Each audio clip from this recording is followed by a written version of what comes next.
Hello students, आज हम class 9 का चैप्टर नंबर 11 जो है साइंस टेक्स्ट बुक का chapter number 11 work and energy. तो इसी के बारे में हम लोग इसी चैप्टर में डिस्कस करेंगे। ठीक है, तो हम लोग इस चैप्टर में 3 पार्ट में डिस्कस करेंगे। वर्क एक पार्ट में डिस्कस करेंगे, एनर्जी एक पार्ट में डिस्कस करेंगे और पावर भी है। वर्क, एनर्जी एंड पावर भी है। ठीक है, इसी एक्सरसाइज में पावर भी है, तो पावर भी हम लोग तीसरा पार्ट में डिस्कस करेंगे। ठीक है, तो ये वर्क के बारे में डिस्कस करेंगे हम लोग। तो पहले देख लो वर्क क्या है, वो आपको जानना पड़ेगा, इजंट इट। वर्क पर के उसका न्यूमेरिकल्स भी कर लेंगे। ठीक है, ये पार्ट 1 है वीडियो का। ठीक है, 3 पार्ट में ये वीडियो कंप्लीट करेंगे। सो वर्क क्या है, अकॉर्डिंग हम क्या जानते हैं? वर्क मतलब काम करना, इजंट इट। कोई भी काम करो तो हम कहलाते हैं कि वर्क इज डन। लेकिन अकॉर्डिंग टू साइंस क्या होता है, मैं लिख लेता हूँ। अकॉर्डिंग टू साइंस बोलते हैं work is said to be done. मैं समझा के दे रहा हूँ। ठीक है, work is said to be done when application of force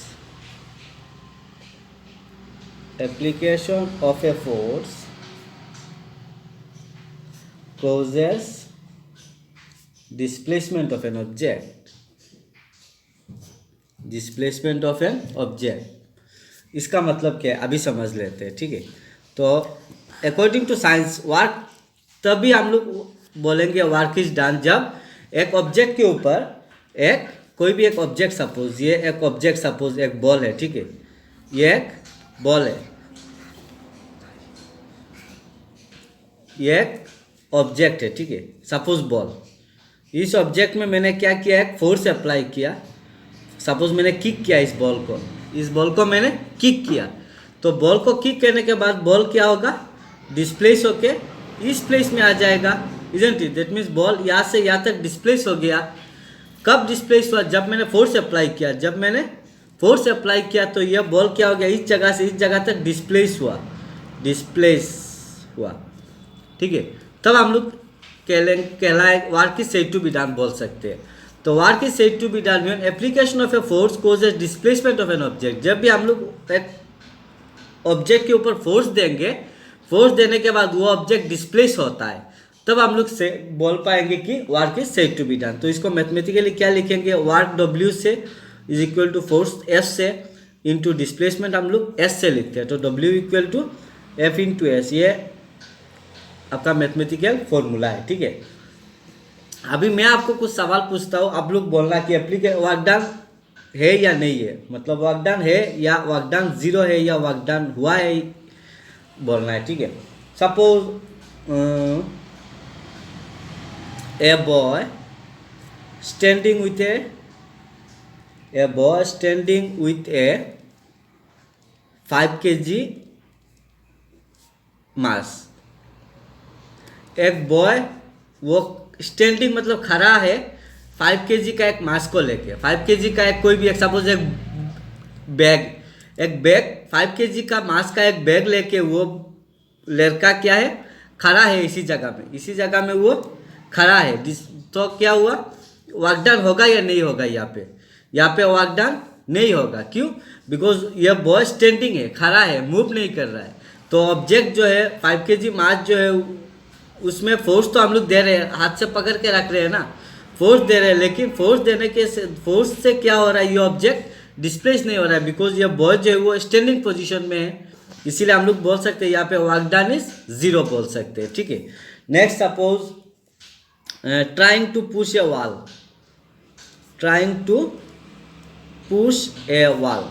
तो मैंने क्या किया, एक वॉल को पुश कर रहा हूँ। ठीक है, वॉल को पुश कर रहा हूँ। आपका घर में वॉल है ना, वॉल को पुश करके देखो क्या होता है।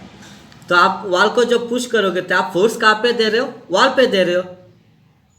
वॉल पे फोर्स देने के बाद क्या होता है, वॉल डिस्प्लेस होता है कि नहीं होता है? वॉल डिस्प्लेस नहीं होता है, इजंट इट। तो हमारा वर्क का डेफिनेशन क्या है, ऑब्जेक्ट डिस्प्लेस होना पड़ेगा। तो वॉल तो डिस्प्लेस नहीं होता है, सो यहाँ पे भी वर्क डन नहीं होगा, इजंट इट। यहाँ पे भी वर्क डन 0 हो जाएगा। तो ये एग्जाम्पल किसका एग्जाम्पल है, जहाँ पे वर्क डन 0 हो जाता है, उसका एग्जाम्पल ले लिया। ठीक है, समझ में आ रहा? वर्क डन कब जीरो होता है? जब ऑब्जेक्ट में फोर्स दो कोई बात नहीं, लेकिन ऑब्जेक्ट डिस्प्लेस नहीं हो रहा है। जब तक ऑब्जेक्ट डिस्प्लेस नहीं होगा हम लोग वर्क डन नहीं मानेंगे उसको, ठीक है। तो ये हो गया वर्क का कॉन्सेप्ट। अभी वर्क का यूनिट क्या है? वर्क का यूनिट क्या है? SI unit of work, SI unit of work is joule. SI unit of work is joule. Joule का वर्क का यूनिट है, हर चीज़ का यूनिट होता है, वैसा वर्क का भी यूनिट होता है, और वर्क का यूनिट को हम लोग जूल बोलते हैं, ठीक है। तो हम लोग जैसा कि 5 joule of work is done, 10 joule of work is done, 50 joule of work is done, ऐसा बोलेंगे, ठीक है। 50 वर्क इज डन ऐसा नहीं बोलेंगे, 50 joule of work is done, unit देना पड़ेगा साथ में, ठीक है। तो अभी ये जूल क्या है? तो इफ आई आस्क 1 जूल क्या है? वर्क का यूनिट जूल है। ये समझने के लिए मैं इधर दिखाता हूँ, work is equal to force into displacement. Work का यूनिट जूल है, वर्क का यूनिट जूल है। फोर्स का यूनिट क्या है? न्यूटन है। और डिस्प्लेसमेंट का यूनिट क्या है? मीटर है। तो अभी 1 जूल आप कब बोलोगे? 1 जूल तभी बोलेंगे जब 1 न्यूटन फोर्स अप्लाई करके ऑब्जेक्ट को 1 मीटर डिस्प्लेस किया, बिकॉज 1 इंटू 1 1 होता है, इजंट इट? तो 1 जूल ऑफ वर्क तभी बोलेंगे जब फोर्स जो है वो 1 न्यूटन अप्लाई होता है। 1 न्यूटन फोर्स अप्लाई करके ऑब्जेक्ट को 1 मीटर तक डिस्प्लेस कर लेते हैं, ठीक है। तब जाके हम लोग 1 joule of work is done बोलेंगे, ठीक है। समझ में आया? तो 1 joule is the amount of work done, is the amount, ये तो एग्जांपल दिया समझने के लिए, is the amount of work done on an object, on an object when force of 1 Newton displaces the object by 1 metre. That is हम लोग अगर numerically लिखे कैसा लिखेंगे? 1 joule is equal to 1 newton into 1 metre, ठीक है। तो ये हमारा 1 जूल जो है वो बहुत इंपॉर्टेंट है, याद रखना। 1 जूल का 1 मार्क का आता ही रहता है, 1 साल बाद डिफाइन 1 जूल बोल के आता है, ठीक है। तो ये समझ में आया? 1 जूल मतलब जब फोर्स 1 न्यूटन फोर्स अप्लाई करके ऑब्जेक्ट को डिस्प्लेस कितना करोगे? 1 मीटर का डिस्प्लेस करोगे। तो 1 इंटू 1 क्या होता है? 1 होता है, और न्यूटन मीटर मतलब joule, because force into displacement किसका समान है? वर्क का समान है, और वर्क का यूनिट जूल है। समझ में आया स्टूडेंट्स? उम्मीद करते हैं कि समझ में आया ही होगा, ठीक है। नेक्स्ट हम लोग पढ़ते हैं वर्क का टाइप्स होता है, positive work and negative work. तो इन दोनों को समझ लेते हैं, पॉजिटिव वर्क किसको बोलते हैं और निगेटिव वर्क किसको बोलते हैं, ठीक है। सो पहला है हमारा पॉजिटिव वर्क। पॉजिटिव वर्क कब बोलेंगे? अच्छा, वर्क क्या है? वर्क क्या है? वर्क क्या है? Work is equal to force into displacement. तो पॉजिटिव वर्क का मतलब क्या है? जब हम लोग फोर्स अप्लाई करेंगे, जिस डायरेक्शन में फोर्स अप्लाई करेंगे, अगर ऑब्जेक्ट भी उसी डायरेक्शन में मूव करता है, then we will say positive work is done. तो मैं डेफिनेशन लिख लेता हूँ। Direction of displacement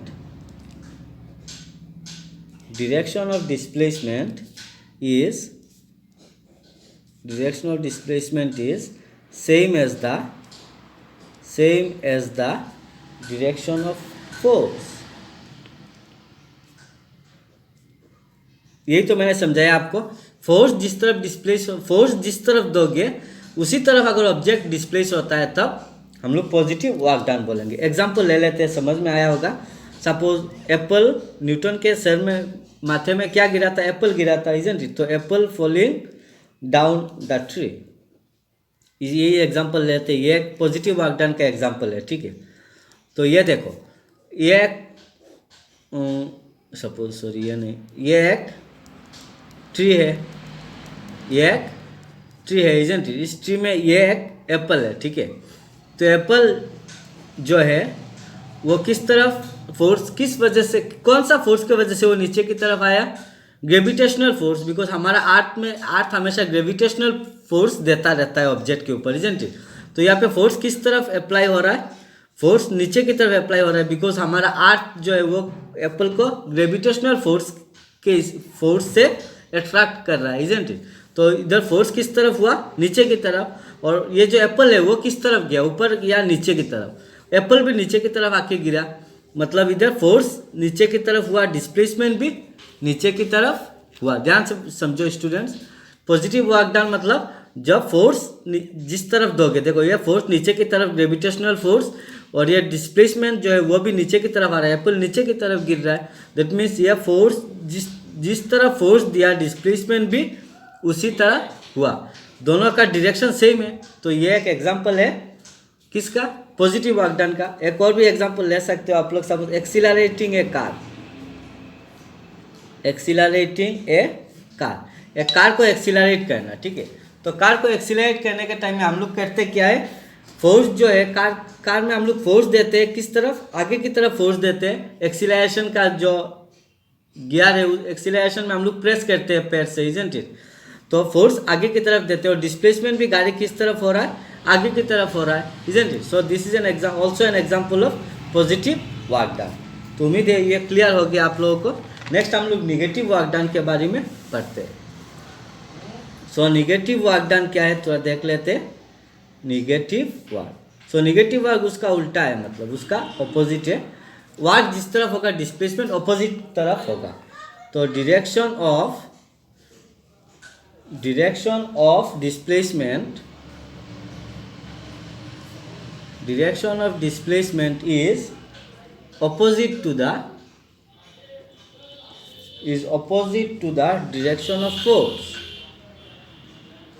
is opposite to the direction of force, मतलब फोर्स जिस तरफ होगा डिस्प्लेसमेंट ऑपोजिट तरफ होगा।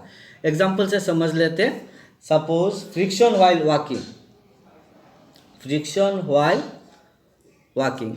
वॉकिंग के टाइम में हम लोगों का फ्रिक्शन होता है ना, किसके साथ फ्रिक्शन होता है, हमारा ग्राउंड के साथ फ्रिक्शन होता है, इजंट। तो हम लोग क्या करते हैं, ये सपोज एक स्टूडेंट है, सपोज जो वीडियो देख रहा है वही इधर खड़ा है, ठीक है। तो ये क्या करेगा, जब सपोज इस तरफ उसको जाना है चल के, ठीक है, तो वो क्या करेगा, फोर्स किस तरफ देगा, नीचे की तरफ देगा ज़मीन पे, मतलब अपोजिट साइड में फोर्स देगा। फोर्स इस तरफ आएगा अपोजिट साइड में। जब हम लोग चलते हैं ना ऐसा, तो चलने के टाइम में क्या होता है, हम लोग फोर्स पीछे की तरफ देते हैं, देखिए आगे की तरफ जाते हैं। जैसा हॉर्स देखना, हॉर्स जब जंप करता है तो वो क्या करता है, पहले नीचे की तरफ फोर्स दे के फिर ऊपर की तरफ, आगे की तरफ डिस्प्लेस होता है। ऐसा हम लोग भी जब चलते हैं, हम लोग फोर्स ग्राउंड में देते हैं, और ग्राउंड हम लोग को अपोजिट फोर्स देता है, जिसके वजह से हम आगे की तरफ डिस्प्लेस होते हैं। तो इधर देखो, इधर फोर्स इस तरफ है और हम लोग डिस्प्लेस किस तरफ हो रहे, इस तरफ हो रहे हैं। That means they are opposite to each other, isn't it. तो ये example of negative work. Next एक और एग्जाम्पल ले सकते हैं, अप्लाई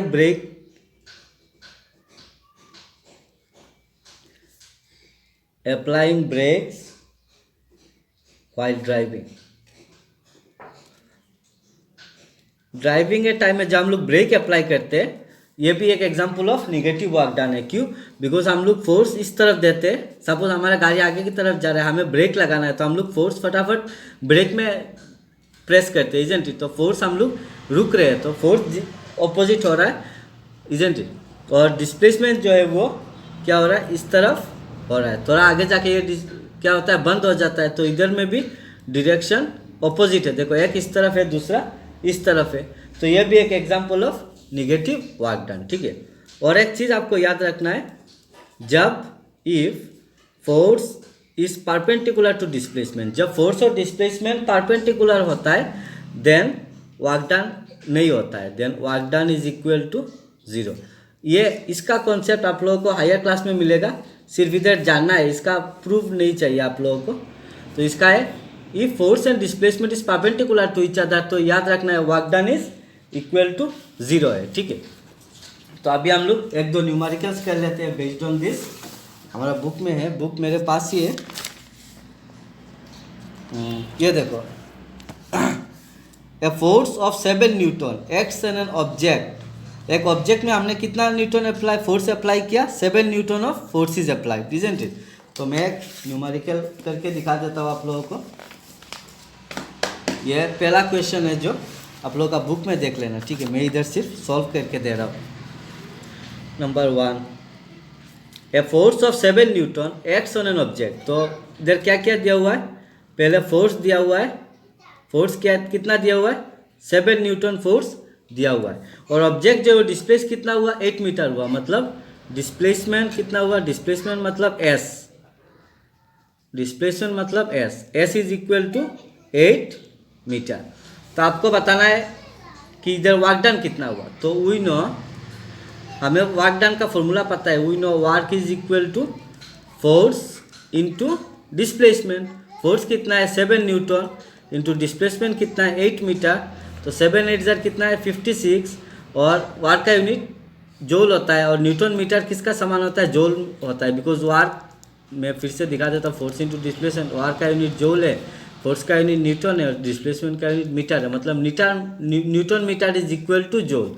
तो न्यूटन मीटर के जगह में हम लोग जूल लिख सकते हैं, ठीक है। तो नेक्स्ट देखो ये question, when do we say that the work is done, हम लोग कब बोलेंगे वर्क इज डन, जब work is said to be done when application of force causes displacement of an object, ठीक है, बोल के ये दे देना, बस हो गया। नेक्स्ट देखो ये भी हमने कवर कर लिया डिस्कशन में, write an expression for the work का एक्सप्रेशन बताना है, तो वर्क का एक्सप्रेशन यही है, work is equal to force into, यही मैथमेटिकल एक्सप्रेशन है, ठीक है। तो उम्मीद है ये भी आप लोगों को क्लियर हो चुका है। Next third question, define 1 joule of work. 1 joule of work हमने इधर डिस्कस किया, जब 1 न्यूटन फोर्स अप्लाई करने के बाद ऑब्जेक्ट 1 मीटर डिस्प्लेस होता है तब 1 joule of work is done बोलते हैं, ठीक है। नेक्स्ट देखो चौथा वाला एक न्यूमेरिकल है, इसीलिए हम लोग इसको कर लेते हैं, बुक इधर रख देते और इधर कर लेते। क्या पूछा है देखो, a pair of bullocks exerts a force of 140 Newton. एक पेयर ऑफ बुलॉक जो है वो फोर्स किस तरफ दे रहा है, कितना दे रहा है 140 न्यूटन। तो ये क्वेश्चन नंबर 4 है। तो गिवन क्या दिया हुआ है, फोर्स दिया हुआ है 140 newton, force is equal to 140 newton. The field being plugged is 15 metre long, तो फील्ड कितना प्लग किया 15 मीटर तक प्लग किया, तो डिस्प्लेसमेंट 15 मीटर तक है। तो how much work is done, तो इसमें वर्क बताना है आपको। तो वी नो, देखो चैप्टर समझ में आने से एक्सरसाइज हम लोग आराम से कर सकते हैं। ये जो न्यूमेरिकल, ये जो क्वेश्चन आंसर है हम लोगों ने आसानी से बोल दिया था, क्यों, बिकॉज हमने डिस्क्रिप्शन अच्छी तरह से समझ लिया। तो we know work is equal to force into displacement, तो work is how much 140 newton और displacement is 15 metre, isn't it. तो इसको मल्टीप्लाई करो, 15 4 जार 60, 0 6, 15 1 जार 15, 60 17 21 और एक 0 ये भी बचा है। तो इतना न्यूटन मीटर किसका समान है, जूल का समान है, इतना joule of work is done, ठीक है। तो ये पूरा कॉन्सेप्ट हमारा आ गया वर्क का, ठीक है। नेक्स्ट वीडियो में हम लोग एनर्जी के बारे में डिस्कस करेंगे, ठीक है। तो स्टूडेंट्स उम्मीद करते हैं कि आप लोगों को यह वीडियो अच्छी तरह से समझ में आया होगा। ये हम लोग पार्ट 1 का सिर्फ वर्क के बारे में अच्छी तरह से एक्सप्लेन किया, ठीक है। नेक्स्ट वीडियो में हम लोग एनर्जी के बारे में डिस्कस करेंगे, ठीक है। आप लोगों को अगर कोई प्रॉब्लम होता है, दिक्कत होता है, तो मुझे कमेंट सेक्शन में बोल सकते हो, ठीक है। Thank you.